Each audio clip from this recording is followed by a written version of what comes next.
ஸ்ரீ சாய்ராம். மார்கழி 14 திருப்பாவை பாசுரம் 14.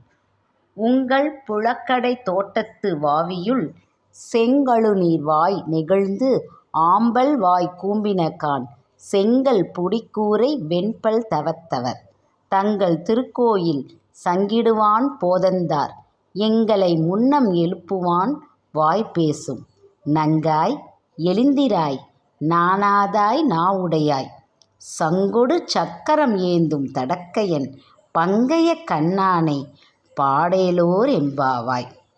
பொருள்: எங்களை முன்னதாக வந்து எழுப்புவேன் என்று வீரம் பேசிய பெண்ணே, கொடுத்த வாக்கை மறந்ததற்காக வெட்கப்படாதவளே, உங்கள் வீட்டின் பின்வாசலில் உள்ள தோட்டத்து தடாகத்தில் செங்கழுநீர் மலர்கள் மலர்ந்துவிட்டன.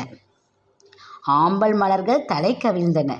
காவி உடையணிந்த துறவிகள் தங்கள் வெண்பொற்கள் ஒளிவீச கோயில்களை நோக்கி திருச்சங்கு முழக்கம் செய்வதற்காக சென்று கொண்டிருக்கின்றனர்.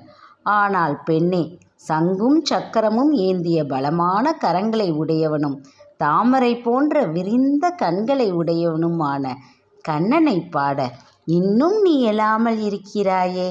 இதனுடைய விளக்கம்: கொடுத்த வாக்கை தவறவிடவே கூடாது. வாக்கு கொடுப்பது மிக எளிது. அதை காப்பாற்ற முடியுமா என தெரிந்து பேச வேண்டும். வாக்கு கொடுத்துவிட்டு பிறரை ஏமாற்றுபவர்கள் கொஞ்சம் கூட வெட்கமன்றி திரிகிறார்களே என ஆண்டாள் வருந்துகிறாள். நாக்கு சரியானதை மட்டுமே பேச வேண்டும், சொன்னதை மட்டுமே நாம் செய்ய வேண்டும் என்பதே இப்பாடல் உணர்த்தும் கருத்து ஆகும். இந்த சேனல் பிடித்திருந்தால் லைக் பண்ணுங்கள், ஷேர் பண்ணுங்கள், சப்ஸ்கிரைப் செய்யுங்கள். ஜெய் சாய்ராம்.